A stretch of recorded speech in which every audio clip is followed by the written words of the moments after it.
Hello everyone, कैसे हैं आप लोग। होप सब बढ़िया होंगे। मैं बता दूं, मैं भी ठीक हूँ। सर, एक क्वेरी है ना, बहुत ज्यादा मेरे पास आ रही है। मतलब मेरे को लगा हर दिन में ना 2-3 स्टूडेंट्स की ये क्वेरी मेरे पास आ रही है। सर, क्वेरी है क्या? क्वेरी ये है कि सर ऑडिट में नंबर नहीं उठ रहे।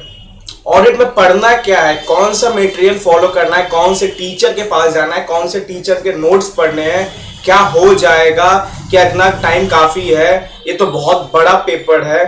ठीक है, इसके रिगार्डिंग है ना, मैं एक ही आंसर देने वाला हूँ। ठीक है, पेपर बड़ा है, अटेम्प्ट लगने के बाद ये और बड़ा हो जाता है। 6 महीने की मेहनत कर लो, उससे अच्छा होता है कि फिर 1 लाख 6 महीने लग जाते हैं उस पेपर करने में।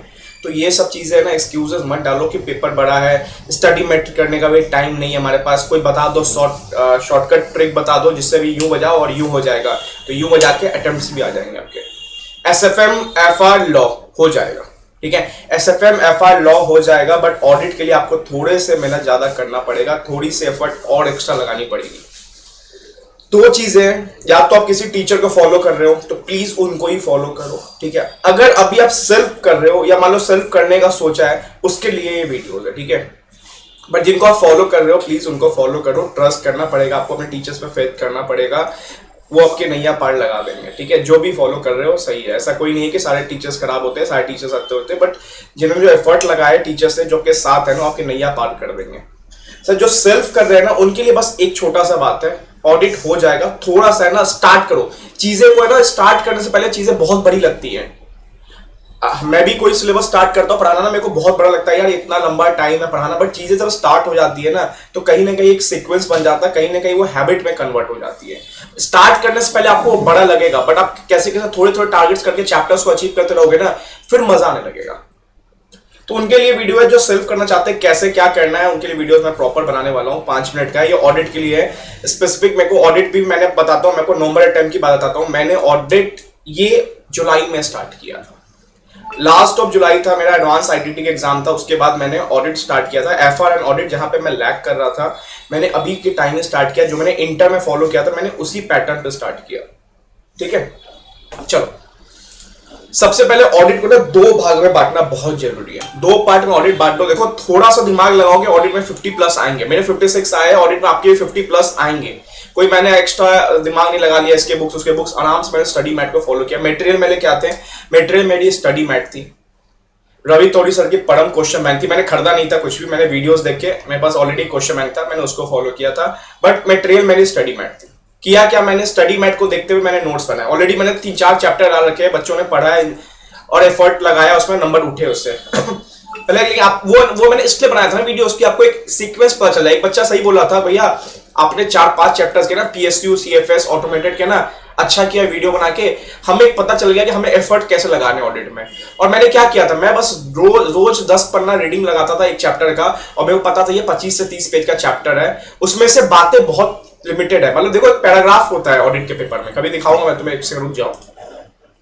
सपोज मान लो हम ये चैप्टर निकालते हैं, ऑटोमेटेड एनवायरनमेंट निकालते हैं, जैसे ये एनबीएफसी है, तो ये पैराग्राफ्स वाली जो बातें हैं ना, देखो ये सब पैराग्राफ्स वाली बातें हैं ना, देखो ये रजिस्ट्रेशन इंपॉर्टेंट है, बट जो पैराग्राफ्स में देखो इंपॉर्टेंट क्या क्या होता है, ये जो आप देखते हो ना, ये सब इंपॉर्टेंट होता है। बात difference between banks and NBC, ये जो ब्रैकेट्स में, बॉक्सेस में होते हैं ना क्वेश्चन, ये इंपॉर्टेंट होता है। ठीक है, तो इसमें बहुत कुछ रिफाइन करना होता है हमें। वो जब पढ़ोगे ना खुद से, तभी पता चलेगा कि रिफाइन कैसे करना होता है चीजों को, क्या नहीं करना पड़ता है। सपोज मान लो ऑडिटिंग प्रोसीजर्स है, तो इसको आपको रिफाइन करके वर्डिंग्स इसमें लगानी, बट खुद की वर्डिंग्स भी लिखनी है। मेन आपका ये सारे पॉइंट्स आने चाहिए, रजिस्ट्रेशन विद आरबीआई, एनबीएफसी, ऐसे करके। तो ये सब आपको फालतू बातें हैं, उसमें आपको खुद से ऐड ऑन करना होता है, खुद से रिफाइन करना पड़ता है, चीजों को कंसाइज करना पड़ता है। Classification of fraud bye NBFC, direct question बनता है यहां से, और ये 6-7 पॉइंट से खुद से लिखोगे समझोगे तब ज्यादा मजा आएगा। ठीक है, देखो ऑडिट चेकलिस्ट, अब देखो इसमें कितने पॉइंट्स है टोटल, मैं बताऊं तो 20 पॉइंट है। सर सारे 20 लिखने नहीं यार, तुम 5-10 पॉइंट अच्छे से डिफाइन कर लो खुद से। तो चीजों को डिफाइन करो, मटेरियल कम होगा और क्रक्स मटेरियल होगा आपके पास। ठीक है, अब सुनो, पहले बार सिलेबस को 2 भाग में बांटना है। सबसे पहले बांटना है कंसेप्ट वाले। ठीक है, कंसेप्ट वाला सिलेबस क्या होता है हमारा? टैक्स ऑडिट, जिसको फिस्कल लॉज बोलते हैं, स्टैंडर्ड ऑफ ऑडिटिंग 16 मार्क्स का, और प्रोफेशनल एथिक्स हमारा 8 मार्क्स का, और कंपनी ऑडिट 5 मार्क्स का। ये 34 मार्क्स का पेपर हमारा बन गया यहाँ पे। अब जब 34 मार्क्स का पेपर हमारा रेडी हो गया, देन हम आते हैं इधर वाले पेपर में, जहां पे कुछ ना कुछ रट्टाफिकेशन है। देखो इधर वाला पार्ट अभी नहीं करना, इधर पार्ट ऑलरेडी आपने कहीं ना कहीं किया होगा या फर्स्ट टाइम जब पढ़ा होगा किसी से वहां होगा, बट इस पार्ट को आपने इंटर में ही पढ़ा होगा, ये आपने भी इंटर में पढ़ा होगा, कुछ ना कुछ तो पढ़ा होगा। टैक्स ऑडिट प्रोफेशनल एथिक्स है, इजी है, लिटरली इजी है। मेन आता है हमारा यहां वाला। सर इसको क्या करना है, जब भी ऑडिट पढ़ो ना उसको प्लस में रखो। मतलब अगर तुम्हारे पास एक ग्रुप है, आपने एफर पढ़ा, रात में ऑडिट प्लस में। प्लस मतलब मैं जैसे आराम से ना चिल मार के सामने आता था 1 घंटा पार्क से, मैंने रात का टारगेट रखा था 7 से 10 11 मैं ऑडिट पढ़ूंगा, डेली पढ़ूंगा। तो मैंने इस सोच के पढ़ता था ना, मैं 5 दिन में ये 2 चैप्टर करूंगा। ऐसे ऐसे टारगेट रहता, 2.5 से 3 दिन लगाऊंगा पीएसयू में। खुद से मैं क्या करता था, ऐसे स्टडी मैट खोला, नीचे बुक्स के आराम से देख देख के रीडिंग करते हुए। अब देखो चीजों को है ना, एक चीज और बताऊंगा, कोई टॉपिक स्टार्ट करने से पहले आप यूट्यूब पे आना। सपोज मान लो आपने एनबीएफसी है, तो पहले जानो कि एनबीएफसी क्या होता है। यूट्यूब पे किसी की भी है ना, आप रिवीजन वीडियोस या कोई भी क्रक्स समरी वीडियो लगा के देख लो कि एक एनबीएफसी का रोल क्या होता है, ऑटोमेटेड एनवायरनमेंट का रोल क्या होता है, सीएफएस कंसोलिडेटेड फाइनेंस स्टेटमेंट का रोल क्या होता है, ड्यू डिलिजेंस क्या होता है, इन्वेस्टिगेशन क्या होता है। यूट्यूब से ना आइडिया ले लो कि हाँ चीजें जब आप पढ़ना स्टार्ट करोगे ना टॉपिक्स को, तो आपके दिमाग में आएगा अच्छा ये रिवीजन वीडियो बोल रखा था, ड्यू डिलिजेंस मतलब होता है एनालिसिस करना कोई चीज को पार्टनरशिप में जाने से पहले, या प्रॉपर क्या होता है चीजों को अच्छे से क्या करना, एनालाइज करना, चीजों को डिलिबरेट करना। ठीक है, अब आपने ड्यू डिलिजेंस बारे में जान लिया, कुछ कुछ समरी नोट्स मैंने 20 मिनट का वीडियो देखा, आपने कुछ कुछ आइडिया हो गया इन्वेस्टिगेशन फॉरेंसिक ऑडिट क्या होता है। अब उसके बाद क्या करना है, आपको स्टडी मैट खोलना है, आराम से 5-6 पेज डेली पढ़ना है, 7 पेज डेली पढ़ना है। सर देखो 5 दिन का टारगेट, देखो टारगेट वाइज बनाओ। मान लो अपने 5 दिन में पीएसयू और सीएफएस खत्म किया, 50-60 पेज है, 10 पेज भी डेली पढ़ते हो, क्रक्स निकाल दो इसमें से तो 50 पेज पढ़ेंगे, 60 पेज पढ़ेंगे, तो लगाओ 5 दिन में आपने ये दोनों खत्म कर दिया, तो 5-5-10 मार्क्स आपके पास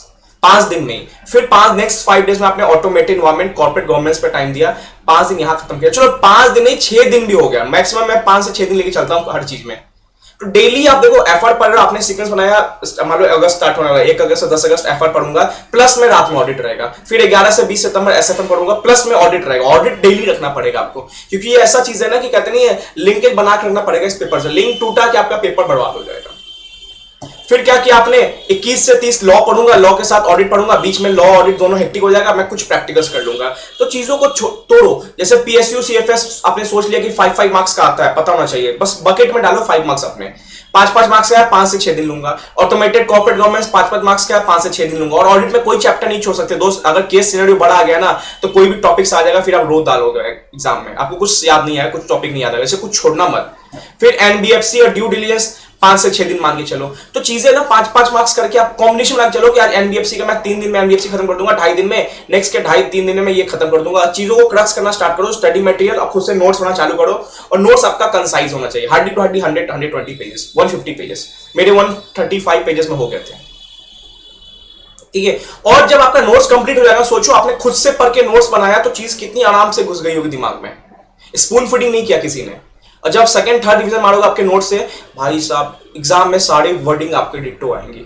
मैं आपको बात बताता हूं, मैं ऑडिट पेपर में इतना कॉन्फिडेंस में जा रहा था ना, मैं बोला आ भाई पेपर आ, मैं तो चाहता था भाई इतना हार्ड पेपर आ जाए ना, बस मैं चाहता था भगवान एसएफएम प्रैक्टिकल्स मेरे पल्ले नहीं पड़ता है, एफआर एसएफएम, मैं बोला कि थ्योरी देख लेगा अपन, आओ जितना हार्ड आना है आओ। मैंने स्टडी मटेरियल पढ़ा है, मैंने स्टडी मटेरियल के नोट्स बनाए हैं, क्या ही आ जाएगा बाहर से, आओ बाहर से जो भी हार्ड आना है। मैंने एक एक पेज याद था कि इस पेज पे ये चीज लिखी है, मैं स्टडी मेट को, और उसको नोट्स बना के छोड़ना नहीं है, मैं उसको वीकली रिवाइज करता था। आप मानोगे नहीं, मैंने 5 से 6 बार रिवाइज किया था अपने पूरे नोट्स को हर वीकली, और एग्जाम के समय मैंने रिवाइज किया ही। और फिर मैंने परम क्वेश्चन बैंक की सीरीज देखा था, वहां से क्या हुआ, क्वेश्चंस के आइडिया भी हो गए मेरे को।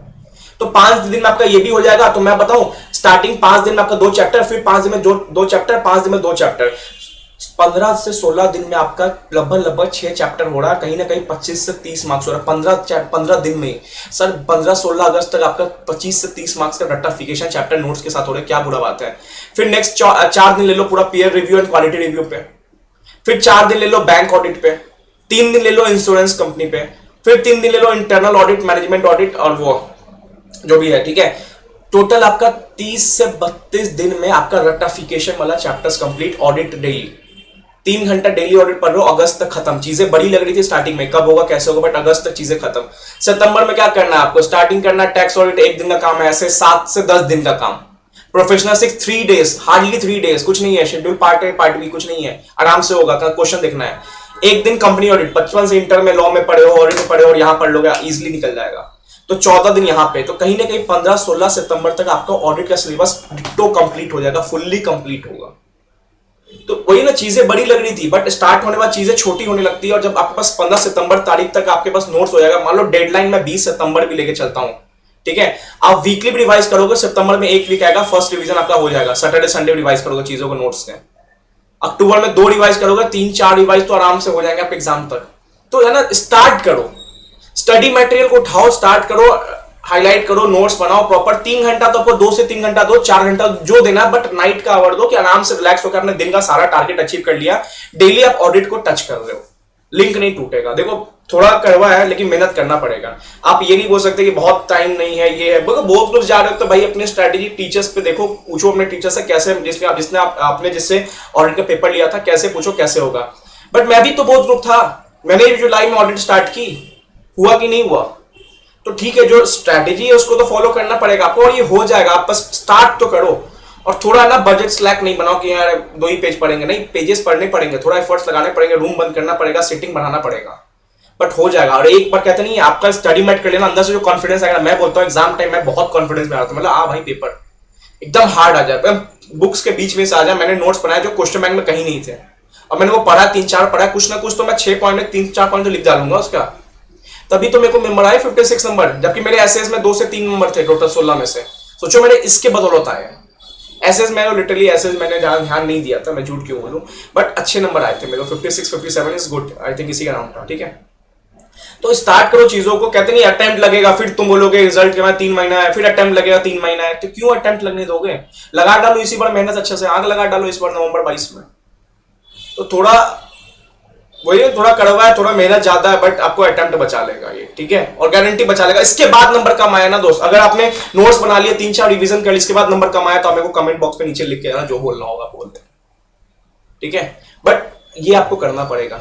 5 दिन का टारगेट बनाओ, PSU, CFS, automatic, corporate governance, study materials, ठीक है, और नोट्स प्रॉपर बनाओ। जहां पे ये बुलेटिन पॉइंट्स होते हैं ना, ये बहुत काम देता है।